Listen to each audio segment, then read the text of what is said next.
Hello दोस्तों, नमस्कार। स्वागत है आपका अपने आरटीएस न्यूज चैनल में, जहां हम आपको बताने वाले हैं आज की बड़ी खबरें और मुख्य समाचार। दोस्तों, आज की बड़ी खबरें और मुख्य समाचार को फटाफट से लेकर आपके सामने जुड़ चुके हैं। चलिए आज की बड़ी खबरें और मुख्य समाचार को विस्तार से बताते हैं। इससे पहले आप वीडियो को लाइक नहीं किए हैं तो वीडियो को लाइक कर ले, चैनल को सब्सक्राइब कर ले, साथ में बेल आइकन भी प्रेस कर ले। तो चलिए बढ़ते हैं खबरों की ओर। आपको बता दें कि विधानसभा चुनाव को लेकर चुनावी सरगर्मियां तेज हो गई। हिमाचल में बीजेपी और कांग्रेस दोनों ही चुनाव को लेकर तमाम रणनीतियां तैयार करने में जुटी है। वहीं आम आदमी पार्टी इसे त्रिकोणीय मुकाबला बनाने का काम किया। पीएम मोदी जहां पिछले 8 दिनों में 2 बार प्रदेश का दौरा कर चुके, तो अब कांग्रेस नेता प्रियंका गांधी वाड्रा भी मिशन हिमाचल को लेकर पूरी तरह से तैयार दिख रही है। इससे पहले उन्होंने यूपी में चुनावी मिशन को लेकर जमकर रैलियां की थी। यहाँ उन्होंने लड़की हूँ लड़ सकती हूँ कैंपेन भी चलाया था। उत्तर प्रदेश में प्रियंका का लड़की हूँ लड़ सकती हूँ कैंपेन काफी सुर्खियों में रहा था। हालांकि उनके इस कैंपेन को बीजेपी और बसपा ने नाटकबाजी बताया था। प्रियंका गांधी हिमाचल प्रदेश में कांग्रेस को मजबूत करने में जुट गई। 14 अक्टूबर को उन्होंने सोलन जिले में जनसभा को संबोधित कर यहां चुनाव अभियान शुरू कर दिया है। हिमाचल प्रदेश में कांग्रेस अब तक 45 सीटों के लिए उम्मीदवारों को अंतिम रूप दिया है। कई सीटों पर अभी भी उम्मीदवारों को लेकर फैसला करने पर खींचतान जारी है। इस बार हिमाचल प्रदेश के चुनावी मैदान में Bharatiya Janata party double engine की सरकार के कराए गए कार्यों और प्रधानमंत्री नरेंद्र मोदी समेत मुख्यमंत्री जयराम ठाकुर के चेहरे के साथ चुनावी मैदान में है। कांग्रेस तो हिमाचल प्रदेश के चुनाव में कहीं पर टिकी ही नहीं रही। उनके नेताओं को ही कांग्रेस पर भरोसा नहीं है, इसलिए वह पार्टी छोड़कर भाजपा के साथ जुड़ गए। रही बात मुख्यमंत्री कौन बनेगा, तो जयराम ठाकुर हिमाचल के मुख्यमंत्री है, उनके ही नेतृत्व में चुनाव लड़ा जा रहा। बाकी मुख्यमंत्री का चयन विधायक कर। यह कहना है हिमाचल प्रदेश में भारतीय जनता पार्टी के प्रभारी अविनाश राय खन्ना का। अविनाश राय खन्ना ने अमर उजाला.com के आशीष तिवारी से हिमाचल प्रदेश में हो रहे चुनाव और पार्टी की ओर से बनाई गई रणनीति पर विस्तार से बात की है।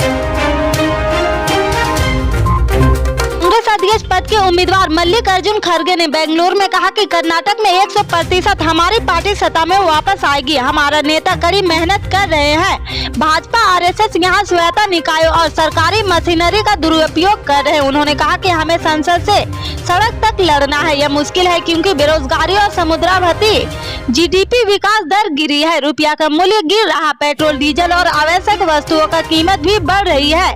कांग्रेस अध्यक्ष पद के उम्मीदवार ने कहा कि संगठन को मजबूत कर भाजपा आरएसएस की प्रतिशोधी नीतियों से लड़ना मेरा कर्तव्य है। वे धर्म के आधार पर देश को बांट रहे, वे पिछड़ों, अनुसूचित जाति, अल्पसंख्यकों को बांट रहे, वे सब कुछ चुनाव के नजरिए से देखते हैं।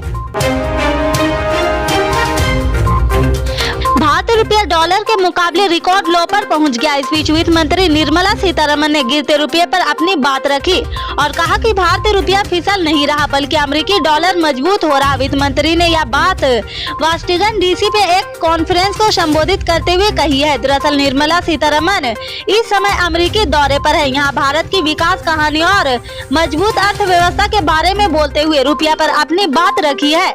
बता दें कि वित्त मंत्री का यह बयान रुपये के 82.69 के सर्वकालीन निचले स्तर तक गिरने के कुछ दिन बाद आई है। एक सवाल के जवाब में सीतारमण ने कहा, डॉलर लगातार मजबूत हो रहा तो जाहिर है अन्य सभी मुद्राएं मजबूत डॉलर के मुकाबले प्रदर्शन कर रही। मैं तकनीकी के बारे में बात नहीं कर रही हूँ, लेकिन यह तथ्य है कि भारत का रुपया शायद इस डॉलर की दर में बढ़ोतरी का सामना कर रहा। मुझे लगता है कि भारतीय रुपये ने कई अन्य उभरती बाजार मुद्राओं की तुलना में काफी बेहतर प्रदर्शन किया है।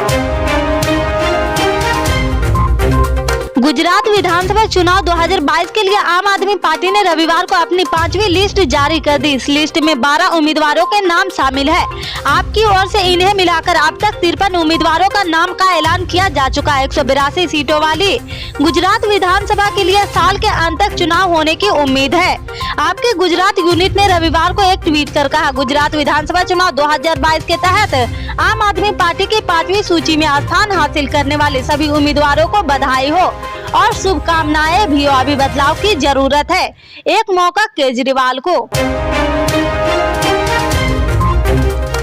दिल्ली के रामलीला मैदान में आयोजित पंच परमेश्वर सम्मेलन में बीजेपी के राष्ट्रीय अध्यक्ष जेपी नड्डा ने आने वाले नगर निगम और उसके बाद विधानसभा चुनाव की नींव डाल दी है। इसके साथ ही इन चुनाव में आम आदमी पार्टी की सरकार की घेराबंदी का मास्टर प्लान भी जारी कर दिया है। रविवार को जिस तरह से बीजेपी अध्यक्ष नड्डा ने आप सरकार के भ्रष्टाचार के मसले पर घेराबंदी की है, वह आने वाले दिनों में और ज्यादा आक्रामक तौर पर देखने को मिलेगा। नड्डा ने यहां तक कह दिया है कि आप सरकार ने कांग्रेस द्वारा बनाए गए भ्रष्टाचार के रिकॉर्ड तोड़ दिए हैं। उन्होंने कार्यकर्ताओं को तैयारियों में जुटने का आह्वान भी किया है।